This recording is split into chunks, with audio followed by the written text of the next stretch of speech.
Hi, this is Dan Cortopassi of TSG Multimedia. Today I'm reviewing an HO scale Union Pacific Steam Excursion water tender set from Scale Trains. According to the box, these are post-2006, so they should be appropriate for any time after that. These are available direct from scaletrains.com for $119.99. The detail on these models is really incredible. We'll take a look at both tenders separately.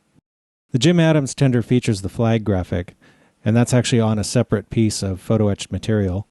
Also, according to the documentation, the paint is matched to true color paints, so if you had to do any touch-ups, in theory it would be possible to match the paint color. The paint is very crisp and even, and all of the markings are legible. There's even little stenciling on some of the components, like the air reservoir, which is readable with magnification. The detail with all of the piping and everything is really amazing, too. They really did a good job with these things. I should probably point out that this is in the Scale Trains Rivet Counter series, which is more detailed than some of their other series. This is the Joe Jordan tender on the other side. I'm really impressed by the triple valve. It's probably one of the most detailed triple valves I've ever seen in HO scale. The support for the triple valve also has some tiny stenciling, as well as other little details attached to it. The ends of the models are also very detailed. They include uncoupling levers, MU hoses, and air hoses. The ladders and grabs are all separate and look really good. I really like the water level gauge with the little tick marks going up. Also, they do have working headlights, which I'll talk about a little more later. One thing I thought was a bit incongruous is that the conduit that goes up for the headlight is actually molded onto the body rather than a separate piece. So it seems like everything else is separate. I wonder why they would have done that. But anyway, it still looks good. The detail on the brake end is equally good.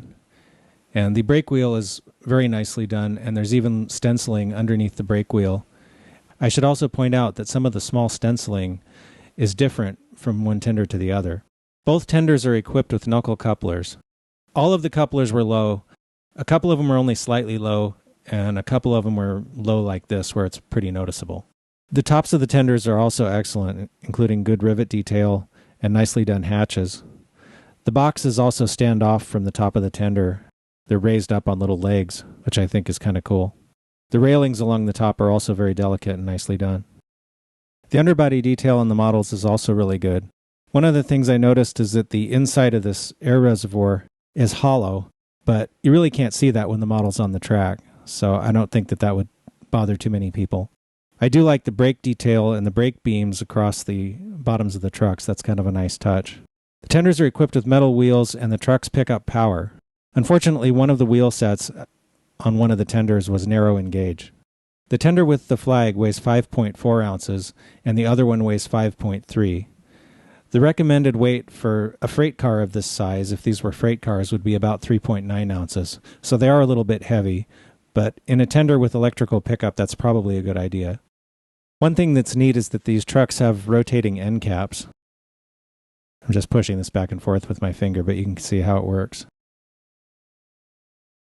Both tenders are equipped with ESU LokSound function-only decoders to run both the front and rear lights. On DC, they work directionally. However, I had to program them to get them to work on DCC, which I think is a little odd. And I'll get back to that in a minute, but first let's go ahead and take a look at the light. So as I mentioned, the way these came set up from the factory, the lights were disabled on DCC, which I really don't understand. I can't for the life of me imagine why they would have done it that way. What you would expect is that the function 0 key would turn on the lights directionally.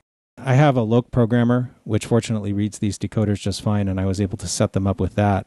The other thing I thought was not so great was that there is very little documentation on how to use the decoders included in the manual that comes with these things. There's a little paragraph down at the bottom of the last page that talks about some of the DCC settings, but it doesn't really tell you very much about how to set up the lights. And also it has some irrelevant things in it like speed tables, and which really don't apply to a tender, which has no motor. So I really think they could have done a better job with the documentation, and I also think that the lights should be set up to work with the 0 key as people would expect. If they want to leave the address set to 3, which is the default, I can understand that. That's kind of normal. But not having the lights work is just really weird. The reason I say this is because every other piece of DCC equipment that I've ever had that has a headlight, by default, is set up so that the headlight operates when you hit the 0 key. And the fact that these aren't is just strange. Overall, these are really amazing models. I think anybody who's running a modern Union Pacific Excursion Train would like to have a set of these behind their engine, whether it's 3985 or 844 or 4014 or whatever. They'd look really good. I am a little bit concerned about how the DCC decoders were set up. However, that's a software problem, really, because there's nothing wrong with either the tenders or the decoders as far as that goes. So I'm not going to take a spike for that. But I really think that is something that scale trains should look into. And also, they should really provide some better documentation so that there's some clear instructions on how to set up the lights to be operable if you want to do that. I'm not going to belabor that anymore, but I really think that that's an important thing.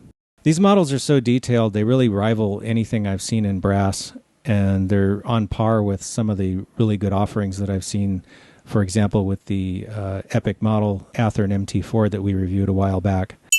So it's with some reluctance that in order to be consistent with our other reviews, I feel like, one, I have to take a spike off for the coupler height, and I also have to take a spike off for the wheels being out of gauge. So even though these are really amazingly detailed models, my final verdict is 8 out of 10 spikes. If you or your company make a product that you'd like us to review, please drop us a line at reviews@tsgmultimedia.com.